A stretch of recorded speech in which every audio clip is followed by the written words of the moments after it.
All right, back again. I'm really irritated this morning.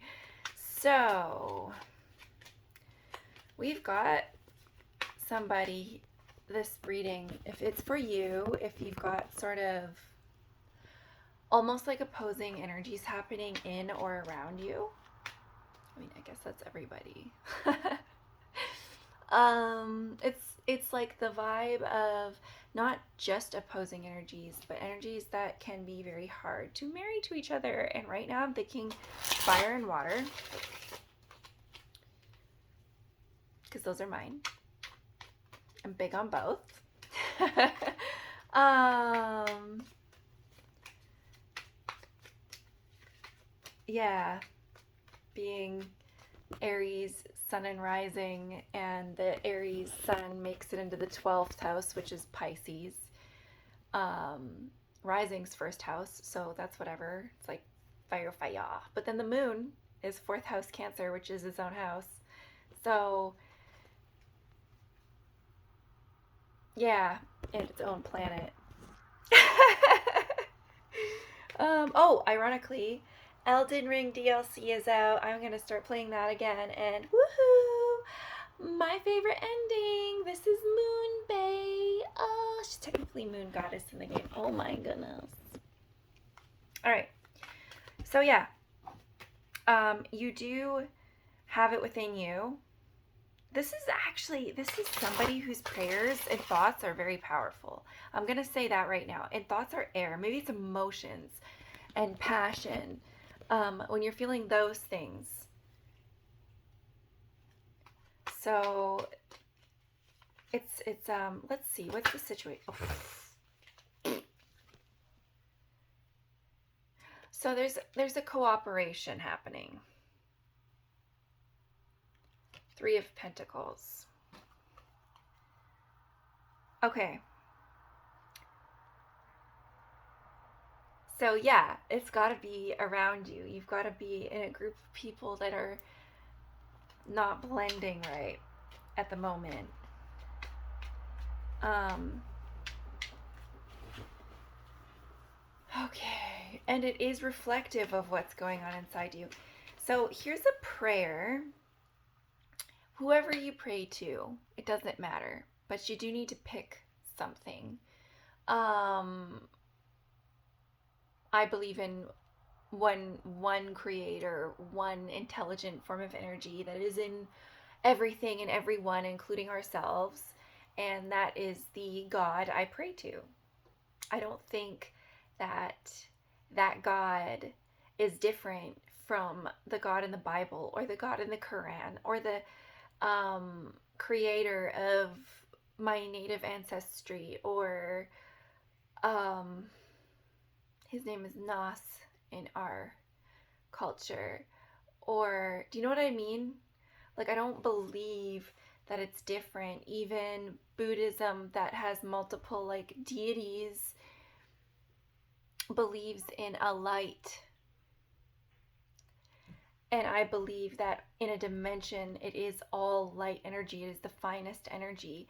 Something it's hard to even comprehend. And then the energies in the other dimensions get denser and denser and denser until you can get physical matter on there. And then you get our world and our lives. So, um, yes, I've blended things, but that's what feels right and clicks for me. So, when you're praying, it is key, super duper key, whatever your beliefs are, that you are giving thanks. Okay, my brain is bleeding, but I give thanks for my health. All right? There's a lot of other things, every other thing going right. It could be worse. So, um, sorry, I gotta stretch. I'm not sure why I've been like that today. I'm like, oh, stretch. Oh, maybe I need to exercise. Give thanks for health. Give thanks for the people you've got. If you've got any, give thanks for the lessons, if those people are lessons. Um, just give thanks for the opportunity to learn, for your education, for your talents and natural gifts, for the gifts you've had to work on that maybe weren't as natural. Like, give thanks. Give thanks for the protection that you've had from your God. It's very important. Everything you're saying thanks for, you're actually gonna get more of it, right? So even the people that are lessons, looking at them as lessons mellows out the heartbreak in the future, because lessons are always going to be coming anyways, whether you say thanks for them or not. But saying thanks for them in that manner makes you approach these issues with these issue people differently. So how you say things really matters. Make sure you're saying it out loud. Say thanks for guidance, and you're going to see more signs and synchronicities guiding you when you do this.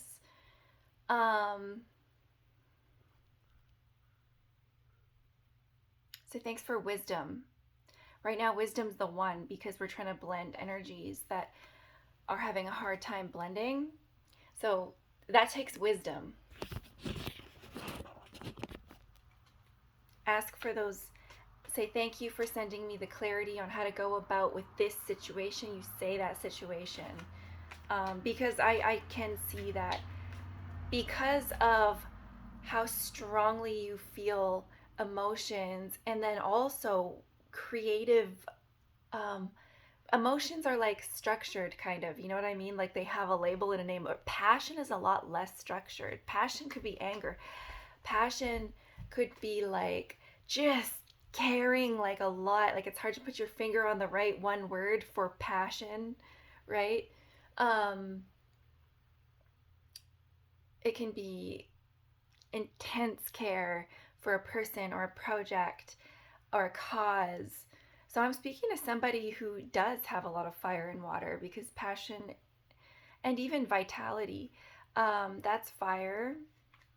That's pretty fire. Those are fire sign type energies. And then you've got your emotions,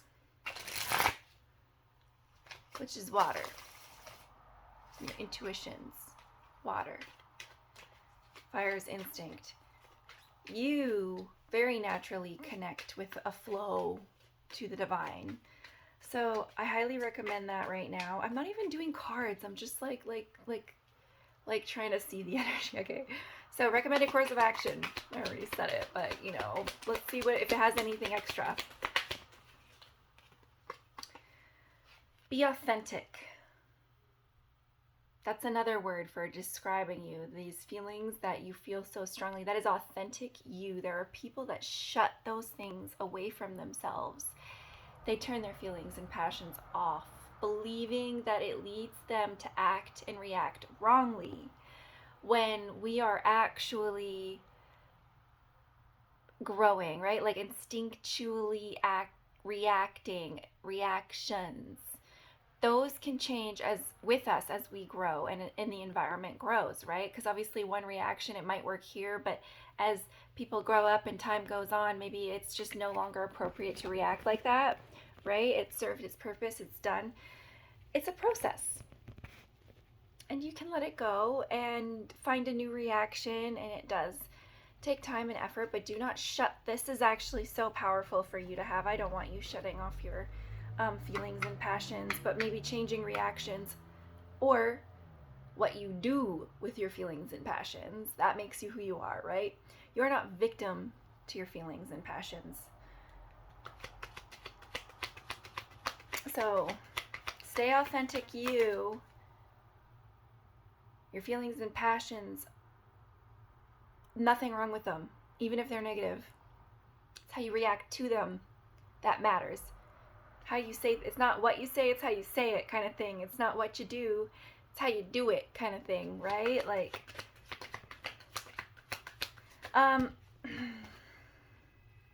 yeah, this is within harmony. This is going to bring you more energy, vitality, and passion, because you are safe.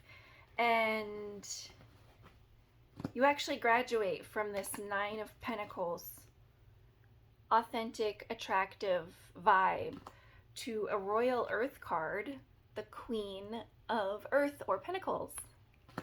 That's really beautiful. And she is very abundant. And she is very balanced. She has like a practicality about things. So let me see here. What is the, I mean, we've got it right here. Whatever. Is there any other outcome if we follow this? If we follow this advice, it's like too many flipping over.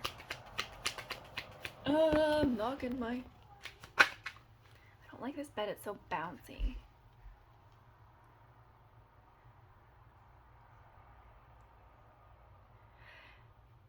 You're gonna attract offers that you might not see at first. They're gonna come up to you though. Different ones. You will get different results. You might have to get up and take a look around to see them, but yes, this is growth in the purest form.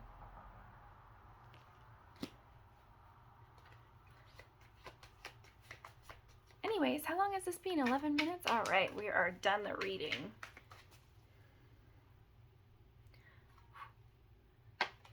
There's lots going on in the energies behind the scenes, and this does put you again, that Two of Cups, in harmony with them instead of fighting them. Okay. Mwah! Good luck.